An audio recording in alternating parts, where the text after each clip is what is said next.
rəvayəti Ağdamlı Ceyhun Yasin Ürfət qaqalarının xətrinə böyük qardaşımız Qolinin doğum gününə həsr edirəm. Yaxşıların yurdu Azərbaycan, adına layiq olan yaxşı insan. Bugün doğum günüdür qardaş, yad olsun. Böyük qardaş sənin ruhun şad olsun.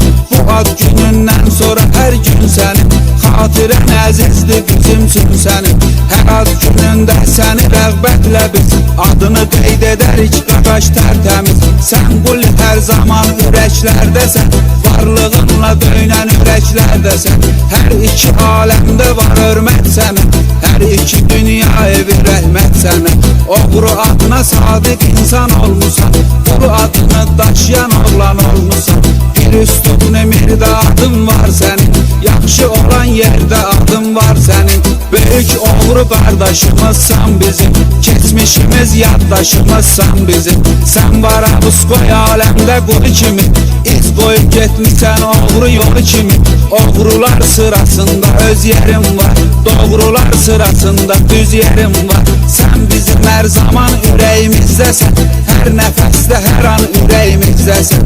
Ahirət məkanda ruhun şad olsun, quli adı hörmətlə hər an yad olsun. Nə qədər biz varıqsa fani həyatda, yaşadığımız dünyada hər saatda. Oğru quli arzu diləyimizdədir, keçmişimizdə gələcəyimizdədir. Baxma ki qürbətdə qəfəslərdəsən, sən təmiz alınan nəfəslərdəsən. Tarixdə ad yazdın oğru adıyla, Azərbaycan fəxr edir övladıyla. Biz nə qədər varıqsa vardır quli, bizlərə aləmdə şuardır quli.